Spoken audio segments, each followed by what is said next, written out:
Well, good morning. After the beautiful talk from Professor Roberts, I feel slightly like when you see a play on television where the opening scene is designed to capture the audience, and then the next scene says 7 days earlier. So I'm going to say 100 years earlier. We know that X-rays were first observed in the late 1890s by Röntgen. And in certain parts of Europe, the X-rays are actually called Röntgen rays. Now, the first application was a print of his wife's hand a few days after the discovery of the X-rays. And of course, that was a very exciting thing to do. And of course, the whole thing was taken up immediately by the medical profession. Now, the origin of X-rays depended on the development of technology, which happens in science so very, very often. X-rays were developed in a glow discharge tube. A glow discharge tube where you have one end is the negative end, the cathode, and the other end is the positive end, a high voltage across. And in a modest vacuum, you get a glow discharge. That is neon lights and the like, the lights that you can also use in your own home. But in a really high vacuum, then they started to get these strange things coming out that were known as X-rays. Now, as I say, the development of X-rays arose from the huge improvement in making the vacuum and discharge tubes. And that was the difference between the Crookes tubes and the previous ones. Now, an early X-ray tube, like the ones that the Braggs used, looked something like this, that the cathode rays strike a target and create the X-rays.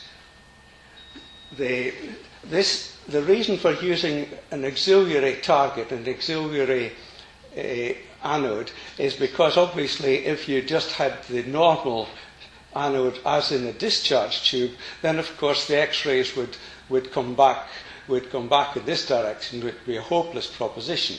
So this is the auxiliary target. Now, that was the very first ones that it was soon discovered that you could do away with the original, with the anode here, and you could far better ways to generate X-rays by having a heated target and a heated cathode and so on. But this is how it was done originally.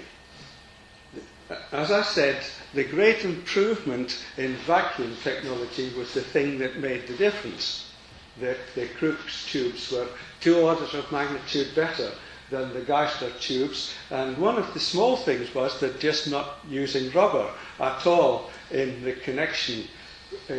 The whole history of vacuums is very, very interesting because, of course, the high-quality vacuum was needed in things like coal mines and so on in order to pump water out of mines. So it's really interesting, the development of vacuum that led to this discovery, because there's something like 40 years between the invention of Geissler tubes and Crookes' improvement that brought about the much, much better vacuum that enabled X-rays. As I've just explained, the anti-cathode is electrically connected to the anode, and that was to ensure the X-rays were not in direct alignment. The optimal vacuum is very, very important. You don't want a perfect vacuum because then the intensity of X-rays is hugely reduced. So you need some sort of compromise between enough molecules still in the tube that you can actually generate the X-rays, but not so many that you lose the intensity. Now this is the question, of course, immediately arose with X-rays, that there are big questions of health and safety. And the first safety thing is, of course, the very high voltage that's required. Now, this is an example of a transformer that when you get a pulse of electricity through this transformer, you can actually generate a spark between the two electrodes there. And the way they actually measured the voltage in these days was the length of a spark you could get. And you needed something like a 10-inch, which is the width of this in old technology, a 10-inch spark in order to get 100 kilovolts. Now, one of the interesting, that we've actually got this transformer, this coil, on display in the Parkinson building today. One of the things I noticed that my colleagues didn't actually bring up is this little thing here that you need in order to generate pulsed repeated sparks. No good just switching on the transformer, the voltage between here and getting one spark, because as you know, transformers only work in AC, so you've got to generate some sort of AC. So this little device here has an electric input in a magnetic field that makes this go round, and it actually touches a mercury dish at the bottom here, and when it does that, it completes the circuit, so you get another spark. So as this little wheel goes round and round, you get these sparks. The History and Philosophy of Science group had an international meeting a few years ago, and they came round to see our display of this equipment. And it turned out that one of the people there was actually doing a PhD on how to how these things were made. And she'd never actually seen one before. So she came back the following day, and we opened up the display case, and she sat for hours looking at this thing and making little drawings of it and so on. So I wasn't too pleased when the technicians that brought up the equipment didn't bring that, because that's a really interesting thing. As I say, voltages to over 100 kV measured by the length of spark, and the interrupter, as this thing is called, is necessary in order to get repeated AC in the device. Now,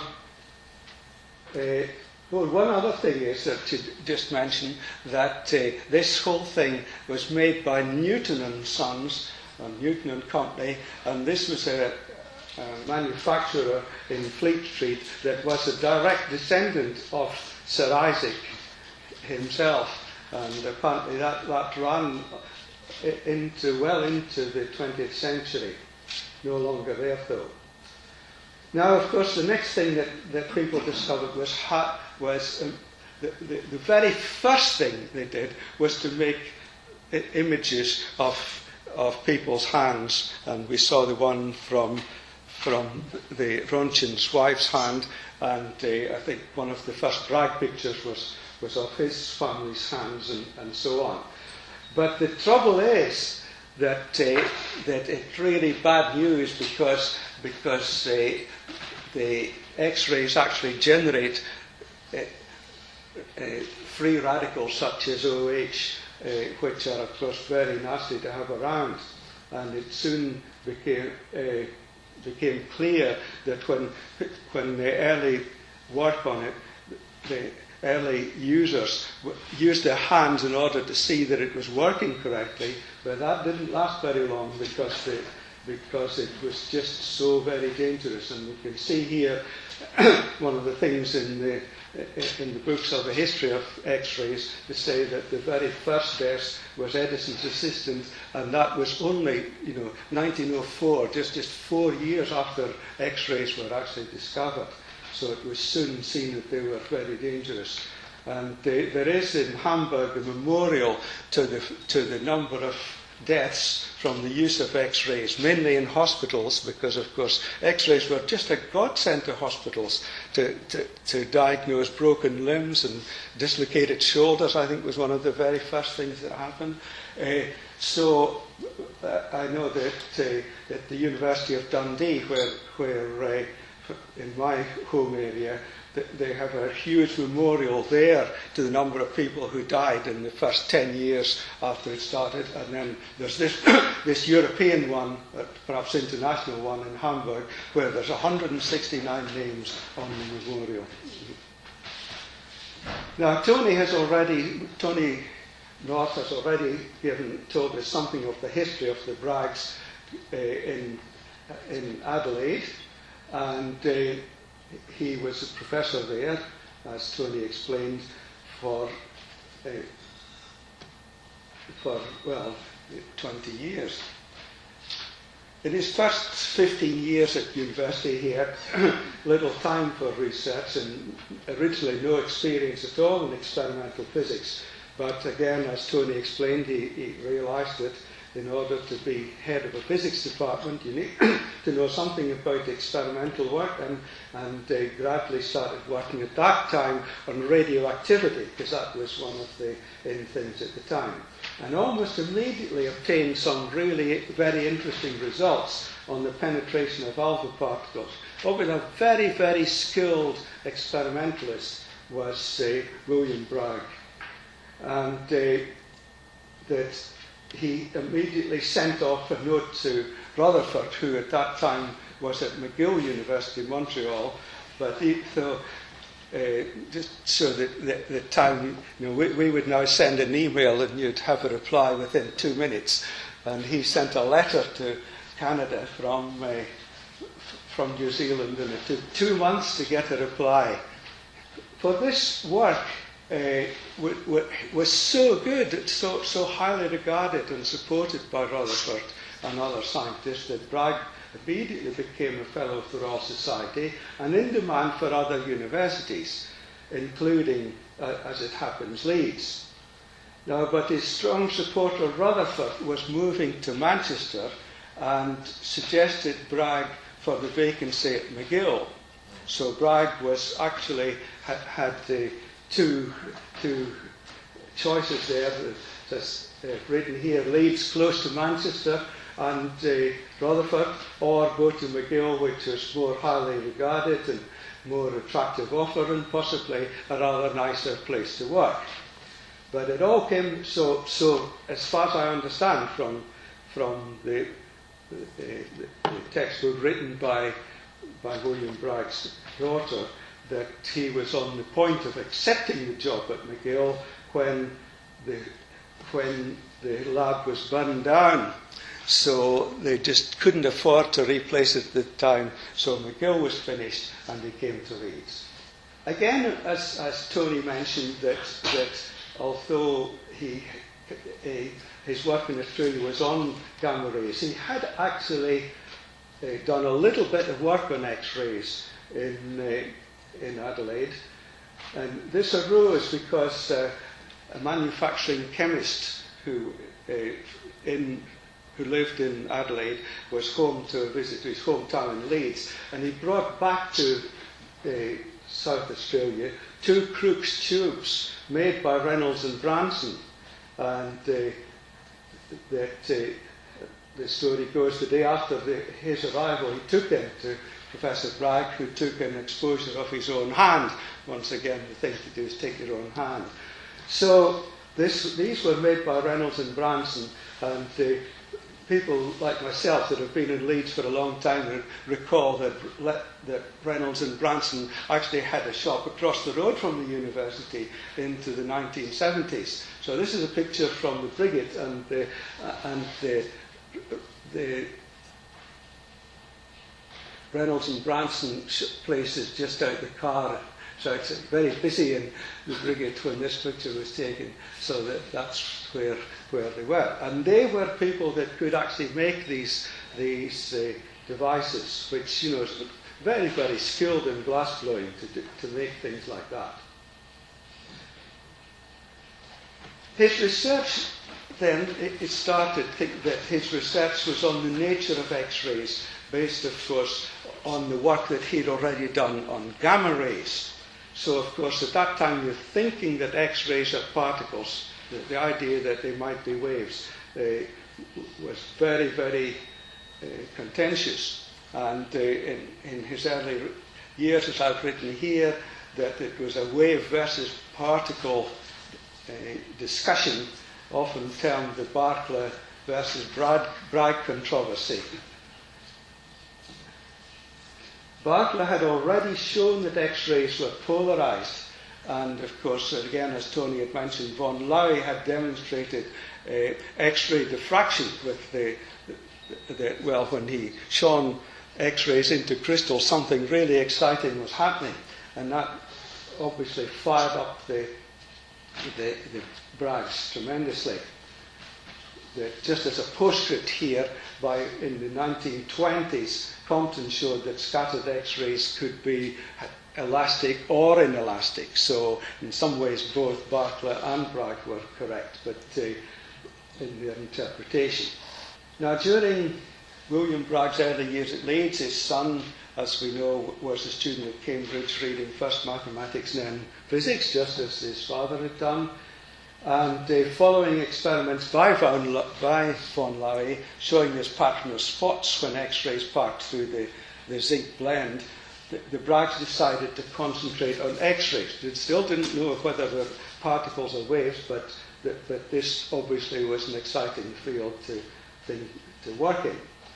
And as we know, the lasting fame of the Braggs is due to their interpretation of X-rays as waves with diffraction formula taken from optics, with, of course, the very famous formula n lambda equals 2d sine theta. This is a Bragg spectrometer. This is not the one that we've got. This is the picture of the original one, which you see in exhibited quite often, and that there was some discussion about how they actually measured the X-ray. The X-rays themselves were behind this lead screen, and then they came into this ionization chamber here. The ions came down here, and the original measurements were done by some sort of simple gold leaf electroscope. Now, by the time that the one that we have, it had changed to something rather better. But this is the original Bragg spectrometer as published by them in 1915, and that was how it was done.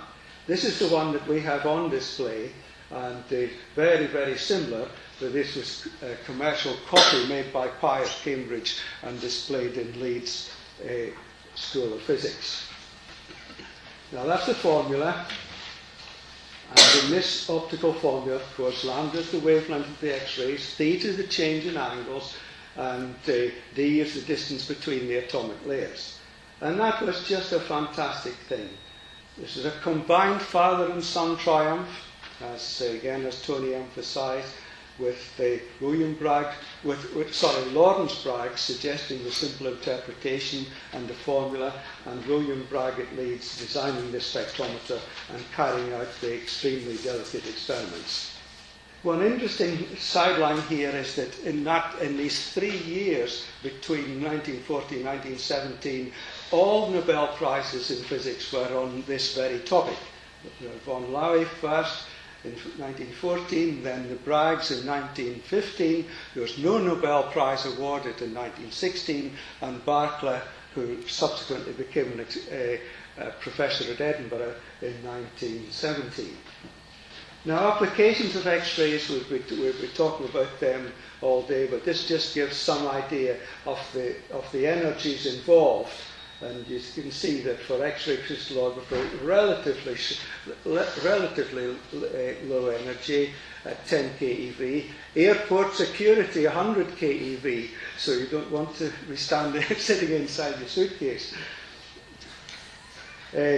Now, a century later, just finishing just by saying where we are now, and that is, of course, that X-rays are also created by synchrotron radiation, by an electron beam that is going in a circle, and the light is the light comes out perpendicular to the diameter of the circle. The UK source, as we've seen, is at Diamonds near Oxford, and the one that I've had most experience on personally is the European facility at Grenoble. But you see, you see this circle, because these are the electrons that are going around almost at the speed of light in this huge circle. I think this one here is about 1.5 kilometers in radius, and then there's something like 30 stations all the way around where you can pick out X-rays of different wavelengths. Synchrotron light sources an electric beam in a circle, and the pulse radiation has high intensity, high polarization, and high tunability and brilliance. That's how well you can actually focus them. Very, very wide range of applications. The structures we've already seen examples of this from Professor Roberts. The analysis of metals, proteins, inelastic scattering, X-ray, high pressure, low temperatures, and so on. So finally, just say at the turn of the century, the 19th to 20th, was a very, very exciting time in science generally. That time people were discovering things monthly almost in atoms, electrons, tuned circuits, black body radiation, speech transmission, gamma rays and X-rays. All took place in the first 10 years or so around the turn of the century. And here in Leeds, there was a brilliant discovery of how to use X-rays to numerically chart the arrangement of atoms in solid materials. And this was something that had never been done before. Thank you.